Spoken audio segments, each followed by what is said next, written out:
Welcome back to A Plus, everyone. And with me today, I have a special guest, and not only a special guest, but somebody, it's kind of funny. She has kind of a dual role out there in our homeschool community. But what's really funny is her dual role reads back to having dual master's degrees. So that's kind of funny how that goes. So with me today is Lisa Nehring. All right, are you ready? Here we go. She's got what? Well, she's got one husband. That's good, right? 2 graduate degrees. That's cool. And then 5 kids. And I love this, a black belt in homeschooling. So really, really cool. And to have a graduate degree, both in human development as well as marriage and family counseling, that's just really great. So she's also, are you ready? So if you're looking at the video right now, you may not know this, but she's been at homeschooling with her 5 kids for 30 years, right? So you're looking at her and go like, well, wait a minute. So obviously homeschooling helps you keep young. That's what I'm going to say, Lisa. So we'll do it that way, right? And just when you know that, it's really great because you've created something inside of your family structure that that your grandkids, it's kind of a done deal. They're going to be homeschooled as well. So like we've created this like really great generational kind of idea of homeschooling and how it works. So super cool. Lisa is also the director and founder of True North Homeschool Academy. I'm going to have her share a little more about that, but it goes from 4th to 12th grade, full service online academy. Super excited that you're online like we are, right? Using world-class teachers, right? And we're going to talk about what she calls the SAMR model of education and using gamification. And I love that because we're starting to get into some of that ourselves. But so I just love it to have a program that's innovative, it's unique, and it allows students to discover as opposed to just kind of be that rote kind of memory thing, but they're really discovering for themselves like what's important to them, what's possible, and discovering their own strengths as they're going. So super cool. And then what she's done is I said this dual role. So not only does she run an online program or an online academy that's going to service all grade levels in all subjects, which is really cool, but she's also taken over, if you're familiar with the It's Not That Hard to Homeschool blog, that whole network, Lisa has taken that over. Our good friend Annie has decided that she's off to some new things in her life. So super good for her. But Lisa's taking that on and working with them as well now. So that's going to include blogging and podcasting and just nurturing a really growing community of families in our whole homeschool network. So just super cool. So first of all, Lisa, thank you for making time because I know how busy you are, right? Thanks for making time to be here with us today and welcome to the podcast. Thank you so much. It's great to be here. Yeah, I'm so excited. Okay. Because the SAMR model, and you had said that one of your theses is is it thesis, or I guess thesis is, if you say that, right? I'm going to go with thesis is, right? But in one of the theses that you wrote, that you actually worked on the history of education. So we'll talk a little bit about the history of education as we go into, and so people can kind of get a feel for that, because you have some expertise in that area, which would be really great. I think it would be great for our listeners to hear more about it. But let's start with the model that you use, the SAMR model. So tell us a little bit about what that is and how it works and how you use it in your program. Yeah, thanks. So the SAMR model I didn't create it. It was created by somebody from Harvard who's brilliant. And it's just a model of online education. So I think a lot of people during COVID got this skewed idea of online education, where they call it virtual education, where teachers who didn't have any prep, they just had to all of a sudden educate all these kids online. And so they just picked up their textbooks and tried to make do. The kids didn't have the textbooks. They didn't have anything loaded online. They didn't have a learning management system necessarily that was robust enough. And the kids were struggling with COVID, as the teachers were. So it was just this awkward thing. And that's kind of the first level of the SAMR model. It's an acronym. So S stands for substitution, where you're just substituting in something in real life for something online. And then the second level of the SAMR model is called augmentation, where you're actually modifying a significant, hold on a minute, I'm just reading my notes because I get them a little mixed up. It's functional improvement.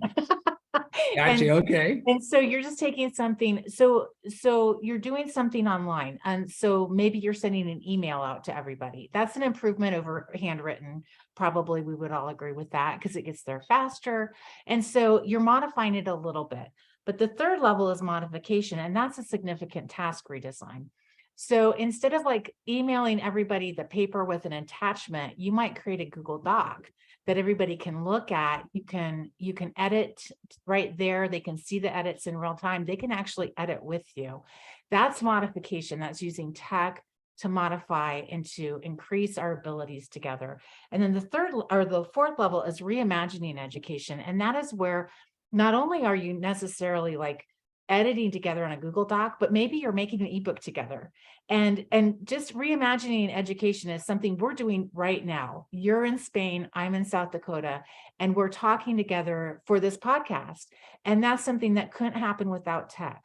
So the SAMR model, it just is a way to really think about technology as we use tech to serve us in really unique ways instead of like struggling. And there's a learning curve. Like I've just been struggling myself this week with some tech. That's just how it goes when you're learning new things. But one of like a great example is our German class at True North Homeschool Academy. They connected with a German class in Germany learning English, and they met together once a week. Like that is reimagining education, right? Because it's not going to happen without tech and without Zoom and without really creative, innovative teachers. And so that's what we're really trying to get to at True North is using tech to serve us in innovative and unique ways. And you're one of the trailblazers for that, right? Like you're one of the first people who said, well, I could teach kids all over, and I could let them know they've got a math teacher in their corner. We took one of your math classes years and years ago, and so you're a trailblazer in this whole thing. Oh, that's funny. Well, here's what's so funny about that, right? Because here I was in Florida at the time, and I was driving to all the co-ops, right? Yeah. And I would be in one town one day and the next town the next day. And I kept thinking, it was like, how is this ever going to go? I can't drive everywhere, right? And so it was either train, find teachers and train. And I thought, wow, this just seems kind of funny. And I was fortunate enough to have some friends that were pretty savvy in with computers and the internet and those things. And so, I started telling them what I was doing, and they were like, dude, put this online. And I was like, okay. And so we started, but it's kind of funny when you said about the headaches of doing things online. Yeah. And I think back to how we started and where Yeah. we were, it's just kind of funny to think Yeah. about. Our first course went online. We started things with DVDs, right? And I would go to the co-ops and I would hand the kids a DVD. Here's this week, right? But to get it online, I think we did that in around 2012 was the first year that we built our first online platform. Wow. And then we came back and then we started doing the live classes, and the live classes were, they were back then the internet was a little wobbly. So we'll say it that way, right? So it was, it was tricky. Zoom came along and just kind of reimagined. Really, it's kind of like they used the SAMR model, right? They really reimagined what it looked like and really changed things for people, and it's been just awesome. So so it's funny. I just tell people, I go through the airport and they're like, "Why do you have 4 laptops?" I say, "Well, I'm kind of a classroom in a box, and here we go," right? So kind of fun like that. Yeah. And so it's been great. And so, online education for me has been amazing. And so, you have your program being online too. What do you think? What should parents look for when they're researching and looking for something in online education? Yeah, I think a lot of families are looking for an expert in the subject matter. That it's a lot of people are looking for high school because they've just run out of oomph themselves, or they don't know this. Like Algebra 1, I went through like 4 years of high school algebra. Teaching it, whole different thing, right? So I'm looking for somebody who knows math. I'm looking for somebody who knows hard sciences. I can teach English, but homeschool parents are looking for teachers who can fill in the gaps for them. And since COVID, especially, the working homeschool parents were more, both parents are working in the home than ever before while people are homeschooling. That's skyrocketed because people didn't put their kids back in school, and people are realizing I can homeschool while I work, but they're looking for that extra support. They're looking for somebody that they can trust to come alongside of them, that they're going to be able to have a parent dashboard, a student dashboard, see where their kids are at, trust the provider, know that their kids aren't learning wonky stuff. I'm probably just going to leave that there. And that their kids are going to learn, because a lot of homeschool parents are really concerned with education. Can they do math? Can they write a good essay? Can they Are their executive functions developing and those kind of things. So I Right. think it's twofold right now. They want a subject matter expert and they want a trusted partner. Yeah. Yeah. Well, it's great. For me, doing the online programs, one of the things that we're able to do is really work with young people on developing their own accountability skills, Yes. because it gives them a chance to manage their schedule if they have questions, so they can communicate with us. And Yeah. we do sessions for them where they can come in and ask questions, but they have to come with their questions ready, Yes. as opposed to they're sitting there, we're asking them questions. We want them to bring their questions to us. And it's great because it really does develop that kind of lifelong learning process for them, but it gives them that accountability that, oftentimes we say we always want people to be accountable, but we don't train them in how to be accountable. And the training doesn't have to be where like, hey, you're taking this class and we're going to train you in being accountable. No, we're just going to give you inside of our program, you're going to naturally develop those skills. And I think that's one of the things that online education does, which is really, really good. So it's really, really good. So, if you, when you look at teachers and, and I talk to public school teachers and people that work in, and work in the homeschooling, and then people that have gotten into online programs. And we were talking before, it's like, when COVID happened and all the schools decided, oh, well, we'll just go online. And I kind of chuckled. I do have to admit, I chuckled a little bit because I knew it is because I used to teach. I was a public school teacher way, way, way back when, right? And I knew what it was like because, when I'm talking into someone's living room, right, I'm competing with what? Well, I'm competing with dogs barking. I'm competing with other siblings. I'm competing with moms and dads and music and TV and doorbells ringing, so we have to be able to get in there and have their attention. And it's very, very different than when you're in a classroom and you can be face to face with them and see everybody. And, some of the kids have their videos on, some don't. And how do we know we're reaching them, right? So, when you look at it from the point of view of the teacher, right, the program and looking at the programs, what is that like for online education for the teachers? Because it takes someone special to be able to deliver the program and deliver it effectively. Yeah, boy, that is really an excellent point because online education is so different than in person. I've done some teaching in person, not in a public school, and online, and it's really different. Zoom fatigue, for one, is a real deal. So we schedule all of our classes 15 minutes apart. We also keep our classroom sizes limited. So our biggest classrooms are only 25 kids. So the people get to know each other, and that relationship really makes a big difference. And we were saying that beforehand, like my son felt like when he was taking your math class, you were on his team because you're very personable, and you have to be personable online. We do keep our classes interactive. So it's not just a lecture. We play games, the kids do breakout rooms, we've got virtual whiteboards. Of course, they have curriculum that they have to use too, but I'm looking for somebody who is a subject matter expert for one, or at least they have some ideas about it and they're willing to go further into it. Not all of our teachers have degrees. We have people from college students to PhDs, because you can be a subject matter expert without a degree, right? That's true. Absolutely. Sure. And so, Yeah. but I'm looking for somebody who's really willing to work at becoming really great online. And we do a lot of training with our teachers. We do gamification and SAMR model teaching. And we have a group just for our teachers where they're always sharing games and problems with the LMS, because, there's always problems with the LMS. There's always problems. That's right. Yeah. But just, I think too, teachers generally really have a heart for their kids, their students. And so one of the things we always talk about with the teachers group is accountability too. Like we've put in some pretty strict parameters around late work and how late they can turn their work in. And then there's a drop dead date. And and I've just said it from on high, because the teachers want their kids to succeed and keep going. But sometimes you just have to tell the kids, it's been 3 months, it's done. And our parameters are tighter than that, I will say. But yeah, and I just really, we've just had great success with people mentioning friends or family, and we have a great core group right now. And so I would say the last several teachers have come from our own teaching group, that they're like, I have this friend, and I mean, we have amazing teachers. When I say they're world-class teachers, they are rock stars. I love every one of them. And they love teaching, and they love their kids, and they love their subject matter. So it can be tough to hire online, I will say that, but I think we're in a sweet spot right now. Right. No, that's awesome. And I love hearing that too, because, because we hear the same thing and people tell us all the time, we have this amazing staff. And what people may not know are our staff, they go through, it's a 2-year training program before they teach our Wow, classes online. So it's, that's we actually, awesome. yeah, we want them to teach in a co-op first so Yeah, that they're around kids using our program, right? So they're yeah, getting comfortable with the program.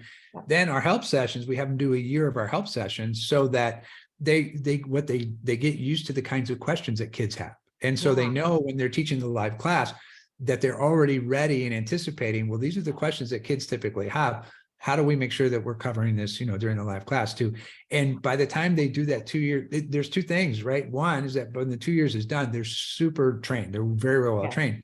But two, it weeds out people that are not committed to what we're doing, right? They're not engaged in kind of like what, Yeah. with what you're creating is you're creating the vision of what's possible, the reimagining, right? Yeah. And it's the same, it's like we get that chance to have some just amazing people. So I love hearing that because I don't hear that enough. I don't hear people say we have a world-class staff. So Oh, I'm yeah. so excited to hear that. So, okay. So, we hear this sometimes too. So, sometimes we get families in there, they tech's not a big deal in their house, or or they're just they call them like that low tech Yes. family, where which is totally great, and they have all kinds of other things, and I know those families always excel at so many other things that I Yeah. don't. So so I get it balances out, right? But for those families, and they're considering an online class, why would they want to do an online class, even if technology is not something that is at the top of their list at their home? Well, I think a couple things. I think, and I'm speaking as a homeschool mom, so no disregard to homeschool moms, but I think a lot of times our kids get to age 12 and 13 and they're just ready for a challenge. And staying home with mom and the little kids isn't really a challenge. Like they're ready to go out and, especially young men, they're ready to go out and like see what they're made of, right? And get banged up a little bit. And I tell this story. My husband did martial arts for a long time. And my son at 15, he started doing martial arts, and we have younger kids and older kids. So at this point we're older parents. And he said, Dad, come on, I'll spar you. They go out in the front yard and they're sparring. And pretty soon I look out and my son's flat on the ground. He gets up and they're sparring. And pretty soon I look out, he's flat on the ground again. They did that 3 or 4 times. And my son comes in, he's got grass everywhere and he's sweating. He's like, that was so fun. Dad's really fast for an old guy. And so I think that sums up where kids hit teenage years, where they just want to they don't really want to get beat up, but they want to go out and just kind of see what they're made of, and mommy isn't going to cut it. Mm, And so sometimes it's worth taking an online class because they're not ready for dual enrollment or community college or to leave home, but they need more challenge. And online is a great way to get some challenge if you can find a great program, because you've got other people that you're accountable to. You have to show up, you have to be prepared, you have to do your homework in a timely way. You get the red lines on the paper and those kind of things. And if you're a low tech family going into a high tech world, I would say a couple of things. Number one, it's easier than ever to enter into the tech world, even if you're low tech. I will say that. But we make recommendations for our families, like get Logitech headphones, get Logitech cameras, because we require our kids to have their cameras on during class. It's just, if you don't have your camera on, you're going to get kicked out because we don't know if you're even in the room. And so we just set those parameters for the kids, and we try to tell the parents, here's the tech you need. We try to provide good training for the LMS, and just getting connected to the LMS, that's going to help them feel confident. Then we have training, we have an orientation for the parents and one for the students. So we try to make the entry level barrier low. It's not non-existent. sure. It's there, Yeah. but like and we have some families that just at the end, they're just like, oh, they're so frustrated. And we handhold them if we need to, because we think, if they've made the effort in the first place, there's probably something that they need, that we can provide for them. So that we're committed to our families getting it done. And we've had families who've been with us for several years, so it's working. That's awesome. Oh, that's very cool. So it's because you kind of lead me to this next kind of thought, right? Because so parents are now, they're going to turn, we go look at the same thing, right? So parents are looking to us to provide that support and provide that particular expertise that they don't have to go back and relearn, right? Yeah. Which is really great. But, for parents, oftentimes now they're kind of releasing, kind of like, loosening the reins a little bit, right? And when they do that, sometimes for parents, there's a process or a period of almost for them of what that's like for themselves, because oftentimes kids come in and they come in a program. And so parents are like, okay, well, I don't do anything with that anymore. And that now they become very, very hands off. Yeah. So then the parents come, and then the parents are like, well, how do I know that the students are learning, and how do I know that they're getting that good education? Or or they haven't figured out a way to kind of like, because young people are super crafty and very, they're very, very smart. Yeah. Right. They are and they smart. can figure out their way. And they can figure out their ways around the system. We had a young person send us he sent us one thing one time, and he said, he goes, I looked at all the code of your, he goes, I looked up all the code of your quizzes. And I was like, well, why did you do that? He says, well, I was trying to figure out if I could figure out the answers from your code or not. And I thought, well, if you can do that, you're already, yeah, right. You're doing math already. You're already kind of like, well, that's super cool. Right. But how do you, is there some things that you do to support parents and, especially for the ones that are trying to work their way, so they're kind of figuring out how it works and kind of work around it. Right. Yeah, that is a great question. We have an LMS that has a parent dashboard and a student dashboard. So a parent can go in and see all their kids who are taking classes with us listed, go see the assignments, the homework, the grades that their kids have. And our teachers, if the kids if they haven't shown up for a couple of weeks, or they start, their grades start dropping, the teachers will reach out through the LMS. We don't want anybody to get a surprise grade that they're like, wow, where'd this, like, my kid hasn't shown up all semester go. So we do try to have that. We do try to build a relationship there within the program. And also we try to do training with the parents, because I tell parents this all the time. If your kids were in public school, you would still check on things with them. You'd still go to the parent teacher conferences. You would have kind of a pulse on where your kids are at in public school.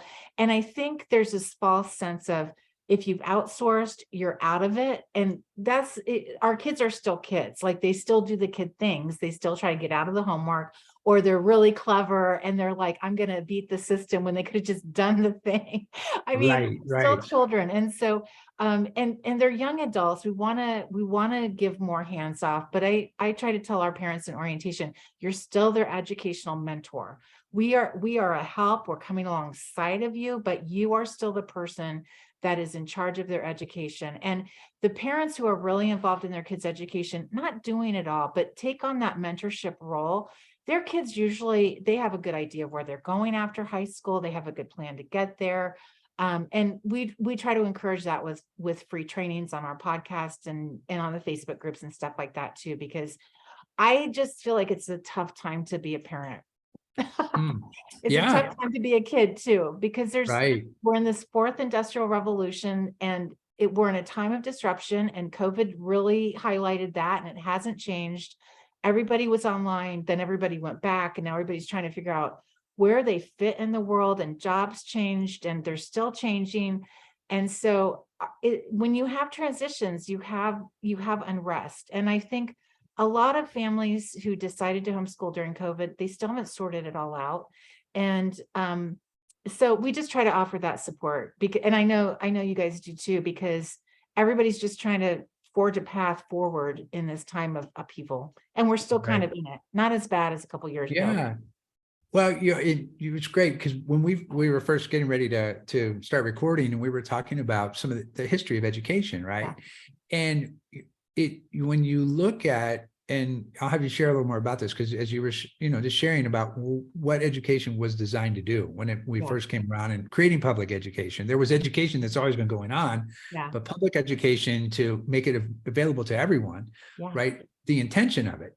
And part of that intention was to groom people in the labor force to be career workers. Right. Exactly. Right. and they're Yeah. going to work somewhere for 30 years and then they're going to retire and then they're going to, and then they do the thing, right? We don't live in that world anymore. You talk to young people now, and I mean, it's very, very rare that you find someone that is, in their, even somebody that's in their, like in the mid 30s, and you talk to them and you say, well, I've been with the company for 20 years. You don't hardly ever hear that. Right. And and younger people even coming up, that's just not even a conversation for them. So, because you mentioned the fourth industrial revolution, and here we are, right? So just share a little bit about that, because there's where education, the intention of public education and the needs that it was actually serving, right? And then where we are today is really, really different. So when America was first founded, the founders really wanted people to be educated so they could read the Bible, and so people could own their faith for themselves. And then about 1890, 1910, we were in the second industrial revolution, actually. The first one was beforehand, and they all have to do with energy and transportation. I do a whole talk on this. I mean, it's kind of like, it's been a fascinating bunny trail for me to really kind of get into, but social reformers came for Prussia. Now, we imported the Prussian military system and the Prussian education system in like the 1890s, 1910s. And it was imported by social reformers, John Dewey and Horace Mann. And they really created this public education system to get kids off the street. Their parents were working, and they had come from times of famine. And so they had a time, they were here in America, they could earn money. And so they went to work, plus they needed to work. But the kids were kind of left on their own. They were just on the streets. Drugs were a problem. Teen pregnancies were a problem. These kids were like unparented, right? And so the public school system came along and made a place for these kids to learn a common language, English, and to get some basic education so they could too be factory workers or mid-level workers for the rich industrialists, Carnegie, Rockefeller, Smith, those kind of guys, right? And then like I always say, the public school system's not really broken. That was really what it was created to do. It wasn't necessarily created to help people become really educated. The wealthy have always educated their kids differently, in very private small groups, at home, or with private tutors. And even you see that now with the rich globalists. They don't have their kids in public school, and they don't have their kids online. They keep their kids away from cell phones and online communities too. But now we're really in a time where instead of having people getting trained to go work in factories, we're getting them trained up to work for rich globalists, and just kind of be satisfied with a life where they're not really challenged that much. And a lot of education right now is pretty passive. There's a school where I live. It's a cutting edge school. There's one teacher, one proctor in a classroom of 50 kids. They all have tablets all day long, and they're watching video cartoony kind of things for math, English, science, history. And to me, that's not really that educational pedagogy. That is like garbage pedagogy right there. Like, don't let your kids do that, because it's forming synapses in their brain and all those kind of things. So we're just in this time of disruption again. And we see this with AI. There's been so much chatter on AI and GPT chat right now. I'm sure you've been part of those conversations, and kids cheating. And I think it's a pretty cool tool, because it can't be a human brain, at least, I mean, we could get off into that whole conversation too, but but the kids have some really cool stuff. They've got AI and robots and 3D printing that they're excited about. And if they're passive learners, they can't get on top of it. They'll be serving those devices instead of the other way around. And true education will help them be the masters of the electronics in their life, as well as being able to be a whole person serving God. So yeah, that's kind of where. I love that. And for me, I think that young people today, they figured it out. They are, we have this kind of a funny thing. It's like, where there's where you work to live, right? And for them, I think for them that they're more interested in living. They're gonna. Well, actually, it is. They don't want to live to work. They want to work to live. They want to do some work so that they can live a life and they can see different things. And find out what they're interested in. And Yeah. I see that more and more for young people. And what's really cool, it's like that 100 monkeys thing. I don't know if you remember that study about the 100 monkeys, right? On the one I'm not island. sure. Oh, so they had it's really interesting. They had this study where they had monkeys on these two different islands, and they had one group of monkeys on another island, and they did some kind of a behavior, and the behavior got emulated, reproduced on the other island with the other group of monkeys, and they never introduced the experiment, right? So they have this thing. It's really cool, right? Really cool. But I think that's happening with young people. It's like young people are starting to discover for themselves. And that is getting, other young people are picking up on that. They're picking up on it. And it's out in the world that for them, it's like, it really is like, what's it like to really live your life? And what's it like to, to see life like an adventure? And we get to support them in that. And that's what we get to do by providing the kind of programs that we do. So it's really, really great. So now is the school program that you have, is it open to people outside of South Dakota? Is it, great. Yeah. We've been international since year one. Oh, awesome. So I don't even know how that happened, but we have kids from Singapore first year out, and we have kids around. I mean, we don't have a huge international group because of time zones, but we have kids from coast to coast and Mexico, Canada, a lot of kids in Scotland, and we have teachers around the world too. So we have teachers from Scotland, Mexico, Italy, and Israel. And oh my gosh, it's been really fun. And some of them have become very, very good friends. There's some great things happening around the world. That's one of the things I love so much. I know you see it too, is that you get a front row seat to watching these young people who are so excited about life, just like what you were saying, that have these amazing things going on in their world, and you get to see it. It's super cool. I mean, you get to be part of it. And I think the news is so disheartening right now. I mean, we're all just feeling like, wow, we're going down. How's this happening? But talk to some young people and you realize, the world is as it always has been, and there's always hope, and the youth are our legacy. So to me, it's just such a great honor and pleasure and joy to get to work with our amazing teachers to really help raise up this generation and come alongside homeschooling parents to give their kids the skills and tools they need, because I love it. They're amazing people. Right. I love it. Well, so for people to find out more about you, we'll have the links to your all of your social media, as well as to the True North Homeschool Academy too, so people can come in and find out more about you and contact you and see if there's a place for them in there as well. And we didn't even get a chance to talk about It's Not That Hard to Homeschool. So, that's okay though. You know what? We're going to just do this again because it's super fun talking to you. It's been fun. We'll set up another time and we'll come back in and we'll see what's going to be, the things that Annie's left with you and where you're going to take that from there. And so, it's just really, really great. But I just really want to thank you. It's just great. It's great to hear, somebody excited about what we're doing, right? And to kind of share that excitement. So just really thank you for that. And thanks for being a leader out there in the world and, making a difference. And that's what we're out to do. So it's really great.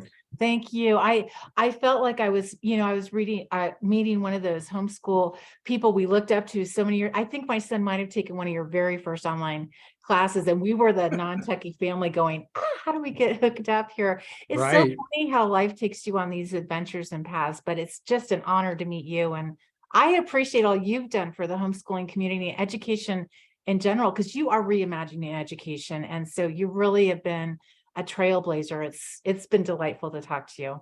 Oh my goodness. Well, thanks so much for that. Yeah, it's just fun. It's like, I feel like, even, where we are right now, we're still just getting started. We're up to new things, looking at new things. So it's great. Well, now I got a partner, so I like it. So we'll do it together. It's great. Okay. Well, Lisa, again, thanks for being here. And we're going to come back and do this again so we can talk more about the blogs and podcasts you've got going on too. Awesome. So, all right. Well, everyone, thanks for tuning in again. And we appreciate you listening, and we'll see you next time on A+ Parents. Bye, everyone.